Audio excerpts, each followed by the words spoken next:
Shri Ganesha Sharada Gurubhyo Namaha Ramaya Ramabhadraya Ramachandraya Vedhase Raghunathaya Nathaya Sitaya Pataye Namaha. Welcome to all for chapter 55 of Bala Kanda to this session on Ramayana. In the previous chapter, we have seen Vishwamitra the Kaushika visited the hermitage of Vasista, and after Vasista offered him the feast, the king Kaushika became more, he was driven by the passion and he forced Vishwamitra to give him the wish fulfilling cow Shabala, whereas Vishwamitra was happy living with Shabala, not because of the wealth she creates, not because of all those things, all those wishes that Shabala could able to fulfill.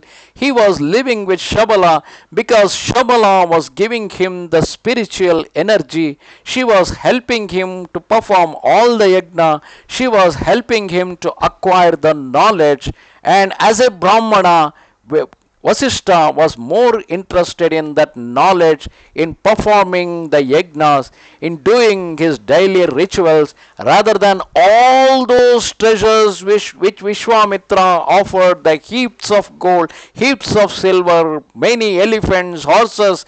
Those were the desire of a Kshatriya, not the desire of a Brahmana. So Vasista there was having the Brahmanical mindset, while Vishwamitra naturally having the Kshatriya mindset, and we are seeing the war between the two. And then it continues, and when Vishwamitra Kaushika was forcing to take the Shabala out, with the permission of Vasista, Shabala created many warriors who wiped away the forces of Vishwamitra. As the mighty warriors created by Shabala fell, pierced by the weapons of Vishwamitra's forces, Sri Vasista said to Shabala, "O Shabala, create more warriors by the power of yoga." Shabala, lowing loudly, produced well-armed soldiers from her feet and udders, and from her hair and thighs were born the extraordinary warriors Harita and Kirata. By these the whole army of Vishwamitra, consisting of elephants, horses and chariots, was instantly destroyed. Beholding their entire army exterminated by the power of Sri Vasista, King Vishwamitra's 100 sons, bearing the mighty arms and with various thought-propelled weapons, rushed angrily at the sage Vasista. Sri Vasista merely uttered the sound "Hum," and they were all immediately consumed. By the great sage Vasista, the infantry, cavalry and chariots, together with the sons of King Vishwamitra, were instantly burned to ashes. Then the illustrious monarch Vishwamitra the Kaushika, whose sons and army had been annihilated, was filled with shame and dismay. Deprived of his glory, he resembled the waveless ocean, or a snake bereft of its fangs, or the sun under eclipse. Like a bird without wings, his confidence shattered, his pride humbled. He became filled with anxiety. Bestowing the kingdom on his only remaining son, he exhorted himself to rule. He exhorted that son to rule according to the dharma, and then himself retired to the forest to practice asceticism. After some time, he found favor with Sri Mahadeva, the magnanimous granter of boons, and he, appearing before Vishwamitra, addressed him, saying, "O king, why are you undergoing penance? What is your desire? I will grant you whatsoever you ask for." Sri Vishwamitra the Kaushika, making obeisance to Sri Mahadeva, said to him, "O great Lord, if I have found favor with you, then instruct me in the Upanishads and other branches of learning. Teach me also the mysteries and the science of archery. Whatever weapons are known to Danavas, Yakshas, Asuras, and other beings, let them be revealed to me by your grace. On hearing the request of the king, Sri Shiva answered, Be it so, and returned to his abode.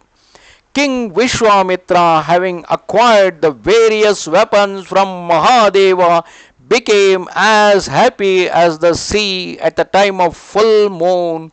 He now resolved to subdue the sage Vasista and regarded him as his captive already.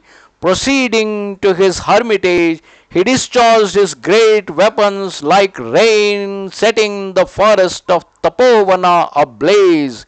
Afflicted by these dreadful weapons, all the sages began to flee to the four quarters in terror.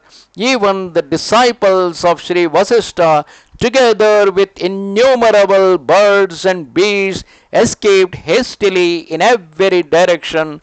The hermitage of Sri Vasista became deserted, and a deep silence fell upon it, causing it to resemble a barren field. Sri Vasista in the meanwhile repeatedly called out, fear not, I will destroy Vishwamitra as the sun dispels the morning mist. Then the great sage Vasista, foremost among those who practice silent prayer, angrily addressed Vishwamitra, saying, You have destroyed my ancient and auspicious hermitage, O wicked and deluded wretch. You yourself shall be destroyed now. Snatching up his staff equal to the rod of Yama, he advanced like a naked flame. Thus ended chapter 55 of Bala Kanda in Ramayana. If you read the original shlokas of Ramayana, there are certain interesting and wonderful facts there. The fact of Kshatriyas forgetting their dharma and keep troubling their people was not a one-time event in the history. It happened repeatedly in the history of Bharata. And whenever such a thing happened, it was people who revolted against them and made sure that the king is being thrown away. And it happened not just between Kaushika and Vasista, it also happened between Jamadagni and Kartavirya Arjuna, in which case Jamadagni was killed, but later it was Parashurama, the son of Jamadagni, who took a round around the earth for 21 times and slayed all the rulers irrespective of how they are living. He slayed thousands and thousands of Kshatriyas, berefting the entire earth from the rulers. This is what has happened. And if you look at the names, which of course is not mentioned in this, it is mentioned in the original Ramayana, the names of the warriors which Shabala has created, we will be surprised to see the names as Shaka, Huna, Somi, Kamboja, Barbara. These are the people who in the past 2000 years back they attacked on the land of Bharata, attacking from outside. They took in charge and they are the attackers or the invaders who invaded over Bharata. But how come those names are mentioned over here? And how is it possible the same people could able to invade India? Remember, the invaders could able to invade over the Bharata because Kshatriya rulers who were ruling at that time, did they depend only on their power? Did they depend only on their army? They were not having any good relation with their own subjects.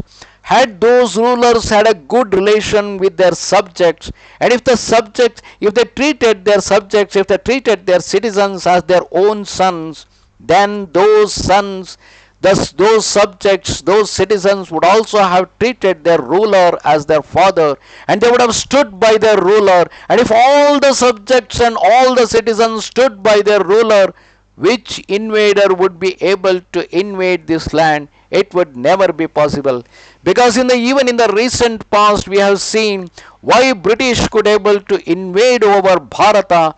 It is not because the rulers are simply weak. The rulers were not having a good relation with their own subjects. And when the rulers are not having a good relation, they were behaving like the power mongers.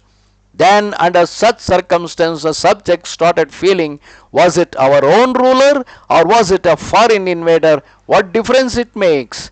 Our own ruler also loot us like the foreign invaders. And remember, that story continues in the history, and it continues down up to our politicians. If our politicians turned out to be the looters, then the people will start thinking what difference it makes whether we choose our own people to rule on us or whether we let a foreigner to invade over us and start ruling, because both are the invaders, both are the looters, and they may kick out the and it may allow somebody else to rule over us, driving away, wiping away all our power monging and the looters who are ruling us as the politicians.